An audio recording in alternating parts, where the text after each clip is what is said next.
why would anybody want to become a dentist?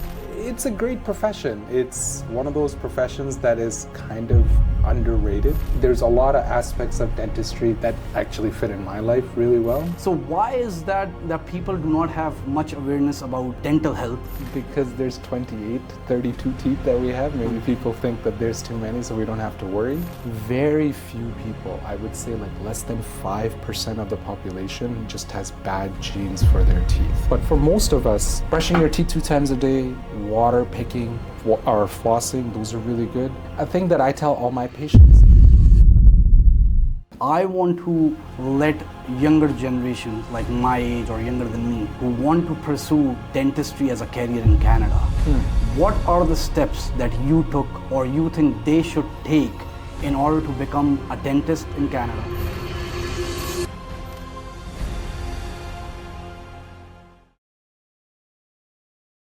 So hello everyone, and thank you for joining me today for another podcast. Today our topic is about dentistry in Canada, and I have a very special guest who is a doctor by profession and has done his education in Canada and is actually practicing as dentist in Canada. I have Dr. Imad. Thank you very much for joining us today. You're welcome, you're welcome. I really appreciate your time. So without wasting any time, I would like to know how or why you chose this profession for yourself, and I would like my viewers to know that why would anybody want to become a dentist? It's a difficult question to answer, right? I guess the simple one would be I couldn't get into medical school, that's why I'm in Right. dentistry, but no. It's a great profession. It's one of those professions that is kind of underrated, right? Like people don't really think too much about dentistry in the beginning, and then eventually people start realizing like, hey man, like it's quick. You are in a profession where people respect you as a doctor, they respect your skills, and you have very good life balance. Like work-life balance is awesome. You get to make people happy, you get to help people out very quickly. So most of the time, you know, when you go to, like when you have some sort of pain or problems and you go to the hospital, they usually give you, well, we don't know, take some Advil and come Right. back home. But in dentistry, most of the time, like people come in with a problem, you can help them out right there and then, and you're able to be like, okay, like look, I did something good today. So it's a difficult question to answer, but I think there's a lot of aspects of dentistry that actually fit in my life really well. I get to work every day, I get to hang out with people that I like as part of a team, and then I get to come home and enjoy time with the family. That's good. That's good. Now, as you said, when people have pain, that's when they go to a hospital and get an Advil and whatnot. So why is that people do not have much awareness about dental health, or people do not take it that seriously as they would take any other medical problem that serious, right? Like why would they leave it till the last minute? Because there's 28, 32 teeth that we have. Maybe people think that there's too many, so we don't have to worry. Right.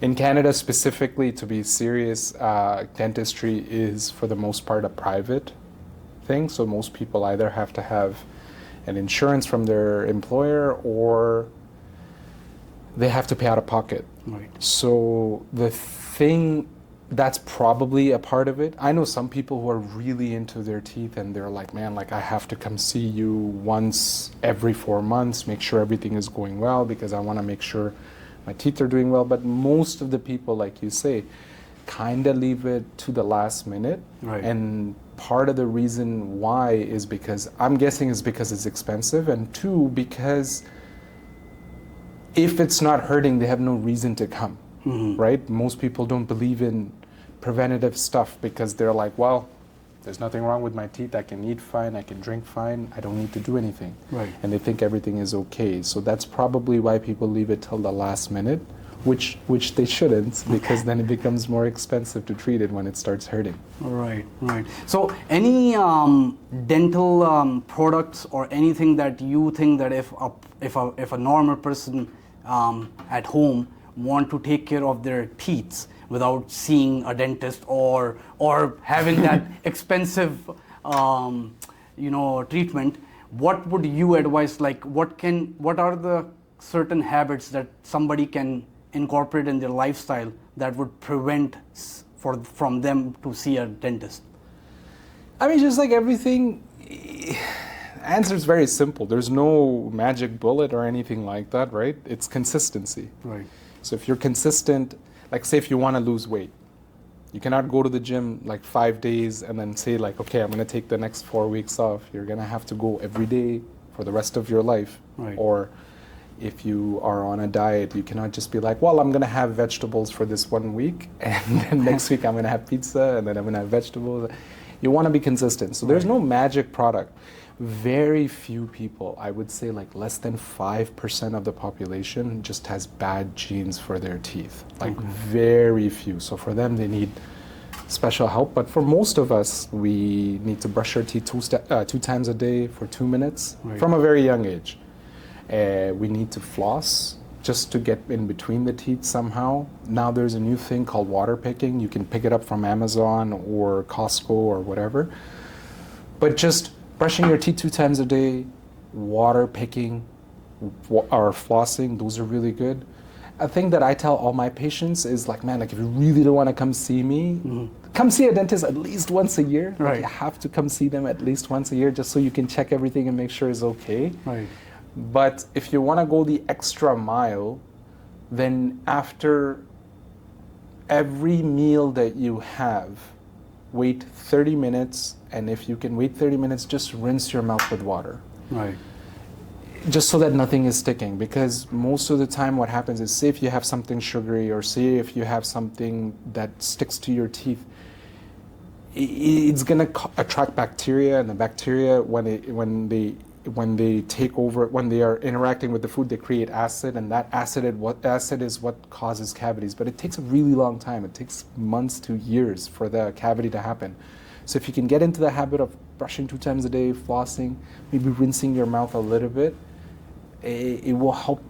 It will go a really long way. So the most common dental health problem would be having cavities. Cavities. And to avoid that would be brushing your teeth twice a day. Twice a day, and flossing is a lot of people don't like to floss, man. Right. Like I say, you just watch a YouTube video, there's like how to floss for kids or whatever. Anybody can watch it and you can just do it. So any age can do flossing, like even Yes. kids? Okay, great. Yes, because it's better to develop habits early. Right. Because it's harder, the older you are, the less likely, I was like this for 40 years, it's fine, no problem. Right, right. But it's just one of those things. And again, you can still get cavities, you can still be in trouble, but the likelihood of that happening is a lot less. So you can just, you can try and develop good habits that might actually make your life a lot easier in the long run. Right. Yeah. Great, good to know. So, doctor, the reason why we're doing this podcast, the main reason is I want to let younger generations, like my age or younger than me, who want to pursue dentistry as a career in Canada, what are the steps that you took or you think they should take in order to become a dentist in Canada, and what do you suggest to them that in the very early age, how do they start? So I would say first figure out whether or not this is a career you want to do. Right. Right? Like a lot of times people are like, well, you know, like the dentists make a lot of money or they have a very good lifestyle and all of that. But before that, you want to ask yourself what type of person you are. Are you a person who enjoys working with people? Are you a person who enjoys working as part of teams? Are you a person who likes to have patients? Because, for example, like I've been working for 5 or 7 years, and I have yet to have one patient who came in and he's like, man, I'm so happy to see you. Right. Because they're not. Yeah. Everyone's nervous when they come in. Nobody likes the needles. Nobody likes the drilling. Nobody likes the sounds. Right. Right? So day in, day out of people just being unhappy, like a 3-year-old will just look at me and just start crying, and I'm just like, man, like I didn't even do anything to this person. So it's like, are you able to deal with that all the time? Are you a person who likes to solve problems? Because, like, say if I do the perfect dentistry, I do someone's root canal as perfectly as I can, and tomorrow there's a more than 0% chance it doesn't work. Right. So you charge them thousands of dollars, and the next day they're still in pain. They come to you and they're like, man, like, the hell, like, I didn't want to do this in the beginning. You told me I needed this and it will make my problem go away. It didn't. What's going on here? So those type of things. I would say if somebody wants to become a dentist, first step is to figure out who you are as a person. Like, man, like, do you really want to be in this profession? And then go, right? Like, a lot of people try to be like, well, dentists make a lot of money, they have a good lifestyle, it's great, great, great, I can become a dentist. And then they become a dentist and they're miserable. Right. Okay, no amount of money can take that. They cannot make you happy, right? Like that, right? You just can't. Yeah. So once you have that part figured out, then I would say in Canada you want to go to a university. You have to have an undergraduate degree. And that can be in any Any program. Okay. That's another thing. Like, a lot of people make this mistake. Like, man, I have to show the dental schools that I went to this amazing, prestigious university and I took these health science courses and I will be. They don't care. Okay. Because so if you have to think about it from a dental school's point of view, maybe 3,000 to 5,000 people apply for 50 spots. Right. So they're not going to go through everybody's application and be like, wow, look at this guy. This guy went to McGill University. What a great student this would be. No. The first thing they do is they filter out most people based on grades. Right. So you want to go into a program that gives you the best ability to have the highest grades possible. Right? Like, that's just the way it is. Unfortunately, it is. Unless you're like super, super genius, that any program you go to, you'll have the highest grades possible, fine. Kudos to you. But I wasn't one of those people. Right? I had to work really hard. In my program, we had 55, I think 54 or 55 students in my class. And a third of my class was from one program, and I'm not going to say the university, but they were from one program. So either that program was dedicated towards dental students, or they just figured out, like, hey, like, this program gives me the best opportunity to have the highest grades. Right. So each dental program has specific requirements. Like, you have to take a couple difficult courses. Sure, just take those, get them out of the way, but the rest of them, do things that you're passionate about that give you the best chance of getting a high grade. Makes sense.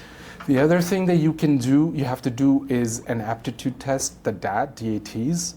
You want to do well in that, so spend a lot of time studying for that, and as early as you can, right? So are there any programs that help you prepare for those?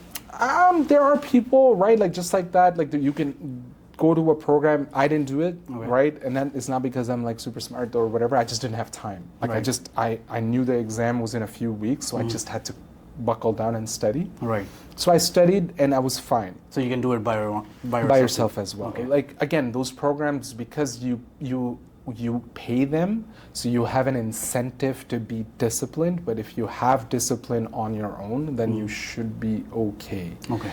But just do it. Like, it is not like, oh, I did it once and I didn't do well, that means I can never do it again. No, just do it as early as you can so you know what it takes to do well. Maybe the next time you do better. Right. The other thing How many attempts do you have on that? I don't think I'm not sure about this, but I don't think there's a limit. But obviously, like, if you haven't done them like 7 times or something, then maybe it's not working. Right. We can go in discussion about the whole thing on how to study and all of that maybe at a different time, but like, there's that. Another thing is university programs specifically, you want to be, so if you have to think about it from the perspective of dental programs, like 5,000 people applied or 3,000 people applied, how am I going to stand out? Right? So you want to volunteer, do extracurriculars, do research, do something that makes you stand out. So if there's 5,000 applicants, then me as the interviewer or the schools can be like, well, what about that guy who plays a lot of cricket? Let's pick that guy's file. Or what about that guy who likes music a lot? Let's pick that. Because everybody starts out of 5,000 people, everyone starts looking the same. So how are you going to make yourself stand out? Makes sense. And don't follow cookie cutter. I always say, like, again, going back to what it is, who are you as a person? because who you are as a person will tell you what your passion is, and then the more involved you are in your passion, it doesn't feel like a lot of work, and then that will come across in your application that, hey, like this guy's really passionate about cooking or music or whatever it may be, and then that will help you stand out. Right. And then there's the interview process. You can talk about all those things in your interview as well, because that you just want to be able to stand out from other people. Right? So you're saying the steps are you do any kind of program from university, try to get good grades and stand out on your dental school exam. Is that what you're saying? Yes. Okay. And then just, you have to be lucky, right? Like a little bit, I think, because I always wonder, like, so say if they take about 55 people in the program, what is the objective difference between the person who was 55 and made it and 56 and didn't? Like, can you really say they were that different? So a little bit of luck goes a little bit long way as well. Right, right. Now, doctor, I'm pretty sure you know a lot of dentists who have done their dentistries from back home, right? You know, Canada is a multicultural country, and when they come here, I personally have met a couple of dentists who have faced challenges getting into the system. So what would those challenges be, and what would your advice to them be? Because like they have spent 3 or 4 years doing dentistry back home, wherever they're coming from, or even more than that, right? And then they're coming here. It's hard for them to get into the system. What is the advice you can give them? Yeah, so they have the option. So if it's an internationally trained dentist, they can come in and they can go through the school program. It's half the program, 2 to 3 years they can do in a dental university in Canada. Right. Or they can just come and do 3 or 4 exams that they can just participate in, and if they can pass, then they get the license. Right. Right. Again, the challenges for them is no different than the person who's trying to get into dental school. There's just too many people who want to become a dentist, and there's not that many spots available. Right. So it's just really difficult. And advice I would give to people, I don't know how I feel about saying this, but the thing I would say is, as someone who's not trained here and maybe didn't grow up here, I would say learn how the patient interaction is between a dentist who might have been trained here and a dentist who might have been trained out there. Is there a vast difference in that? I'm not sure, because every they say U.S. trained dentists are very the training method is a little bit similar than some other places. Right. So what I would say is, because a tooth is a tooth, a drill is a drill, a root canal is a root canal, right? Like there's no real difference. So maybe you can, maybe what we can focus on is, because I feel like what makes you successful here is communicating with patients. Right. How well you can listen to them, how well you can make them, because if someone comes in and they're like, hey, what is my teeth like? And then you're like, well, you have 5 cavities and it's about $2,000 bill. Right. They're like, well, I don't want to do that, or my tooth doesn't hurt. Why do I need to do this? So the way you continue on and develop trust with the patient and how you communicate with them in this context, in context in Canada, might make you stand out. Because again, I go back to the thing about all the people who want to be in a specific number of spots. What makes you stand out? So the more you can be like, well, I've shadowed dentists in Canada, or I've worked with dentists in Canada, and these are the things that I picked up, because I cannot teach, like you said, like someone who could have been working in another country for 10 years, 20 years, I can't teach them dentistry, right? They probably know more than I do. Yeah. The only thing I would say is they can work on how the things between when you get the diagnosis and the treatment, all of those interactions, how they happen with a patient, how people talk with their team, how the soft skills, maybe the soft skills around dentistry. So what do you recommend anybody who's coming from overseas to become a dentist in Canada? that when they're doing their undergrad, is that's the time they should come here and then focus on this career, or they can still do it back home and come here? Like, is there more chances if they do the dental school here in Canada, Well, or so- is the same chance right across?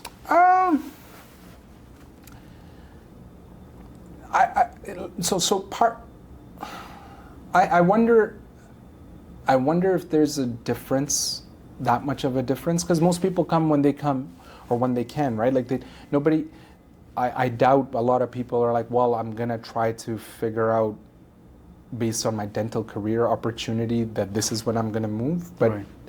I don't know if there's that much of a difference, to be honest. I don't know much about people who are trained abroad, like what the numbers are like, but from my friends who I've spoken with who are very successful internationally trained dentists here, Right. they've had to work really hard, probably harder than we did, just to make it, because there's just a lot of competition. Makes sense. Another thing about a Canadian, so a lot of students who don't make it in Canada into a Canadian dental program, there's 3 programs that I know are relatively easier to get into abroad. So there's 2 in Ireland and 2 in Australia, or 1 in Ireland and 2 in Australia, something like that. So you go there for 5 years, and then you can come back and just do your licensing exam, and you're ready to go. That's the one that I feel like a lot of people are like, well, I couldn't get into a Canadian dental school. What do I do? What do I do? And they keep trying. The one thing is, it is very expensive to go abroad, but those 3 dental schools, there's 3, 2 in Ireland or 1 in Ireland and 2 in Australia, that everything is the same. They just go for 5 years, and they have to write the same licensing exam that we all do. And if they pass it, they can come and practice. Nothing else involved. So that's something that if you are specifically in Canada, and you cannot make it to a Canadian dental program, and you kind of not want to waste your time, keep applying, then maybe those are the 3 programs that you want to consider looking into. Makes sense. Now, doctor, the next question I have is, there is a misconception, that at least that's what I would like to think, that when you're a doctor or you're a dentist, you cannot do business. So, like, how does dentistry and business integrate together, or if it does not at all?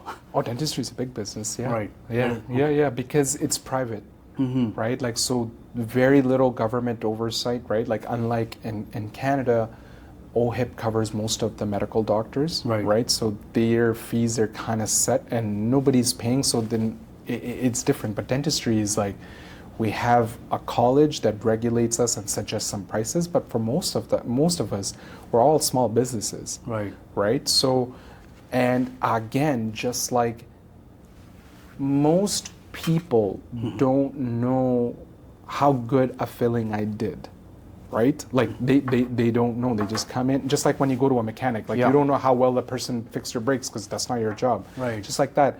So how well you interact with patients, how good your customer satisfaction is, are you up to date on the latest trends, are you able to provide everything in a quick manner, in an efficient manner, all of those things work. And then most dental practices have at least 5 to 20 people, minimum 5 to up to 20 people working as part of a team.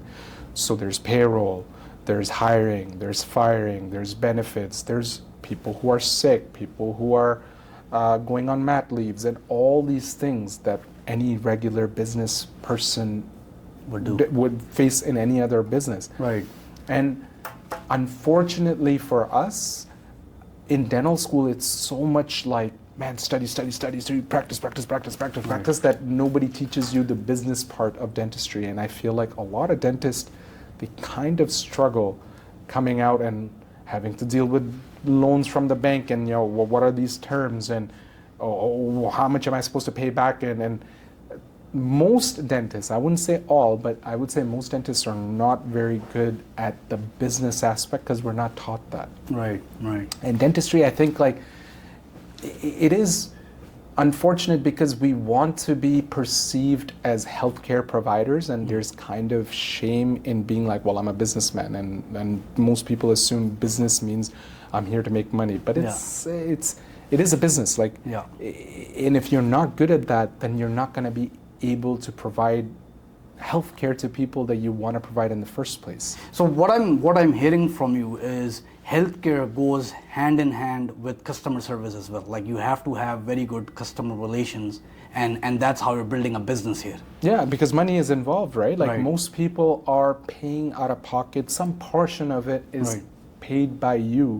So it is a business. And then it's not like there's one dentist, especially in the GTA. It's not like there's one dentist for 10,000 people and you have no choice but to go to this person. Right. There's multiple dentists, right? There's many places. So how do each dentist Be different than the other. different than yeah? So Right. at the end it becomes competition, and competition is like you have to have some sort of business skills, because why would anybody come see me when they can see now with digital marketing and Instagram likes and Google reviews and all of these things? What's the first thing that person checks? How many ratings does this guy have? Does he have 5-star rating or 2-star rating? And those things matter. Whereas when you go to a hospital, no one's checking the ratings. You have to go to the hospital because that's the hospital you're going. That's not the first thought you have. Right. Right. Whereas in dentistry, I think So it's like a selected dentist, like a selected, I don't know, like a barber or something like that. It's like, this is where I want to go. This is who I'm satisfied with. exactly, yeah, yeah. And again, like with how quickly the technologies are changing and stuff like that, you have to treat it like and forget the business part about making money. Like, how well can you retain your staff? Right. Do you have hygienists who are constantly leaving? Do you have an assistant who's different? Because the patients actually see the hygienists and stuff way more than they see the dentist. Right. So if you're coming for cleanings twice a year, you're not really seeing the dentist that much. You're spending a lot of time with the hygienist. But if you as a patient come in, you're like, man, this is a new person. This is another new person. I told this other person, I developed this relationship with them, and now they're gone. So I don't want to be here because maybe this is not a good team. Some like those type of things, they start playing a role in how well you manage your team as a dentist, because most of the time dentists are the leaders.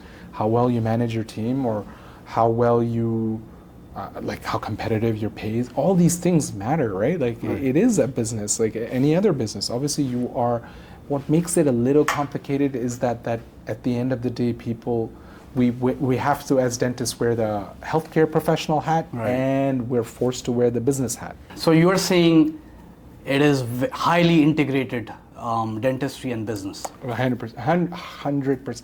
Very few places, like, for example, in Canada, in remote areas like way up north, where there's like one dentist for the whole entire city, then maybe they don't have to be as much business. Then it becomes a healthcare need. It is a healthcare need for Right, sure. right.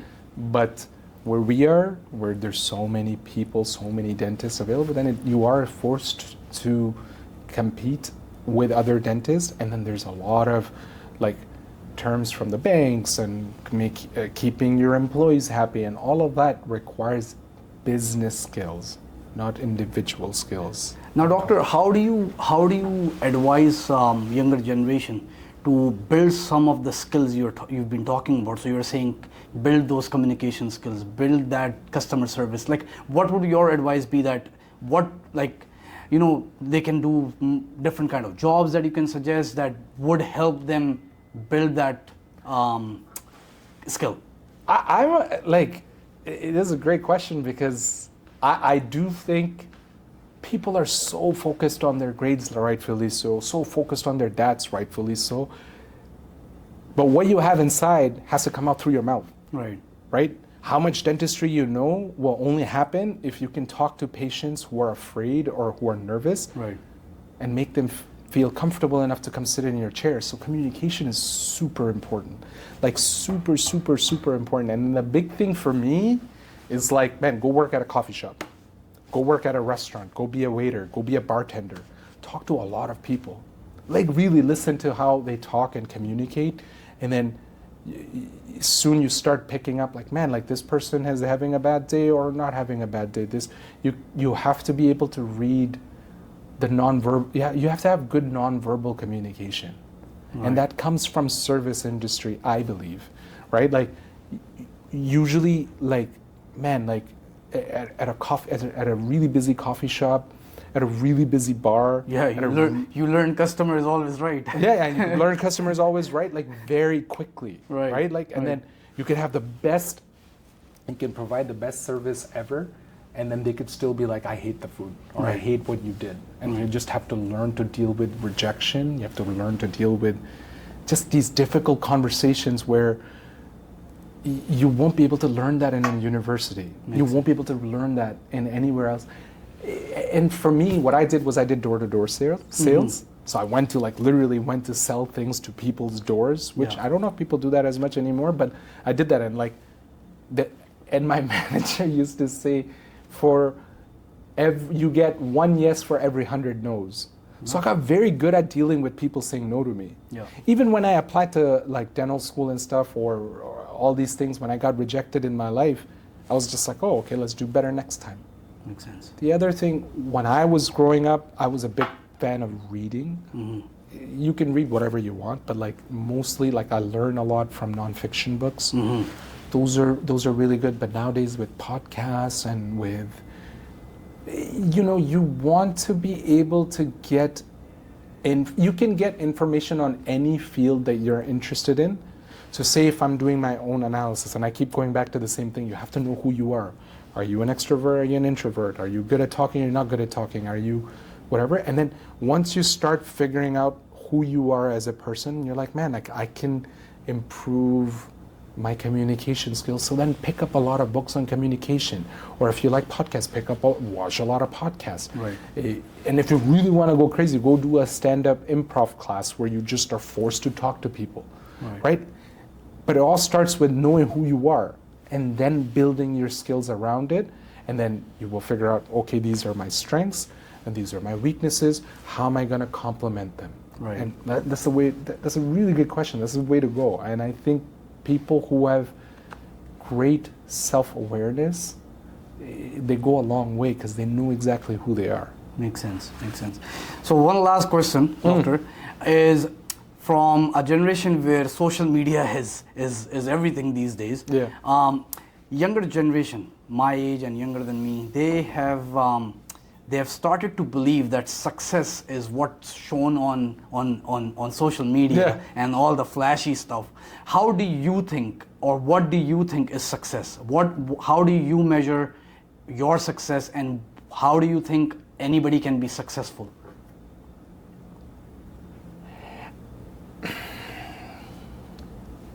I think success is having mental peace. Right?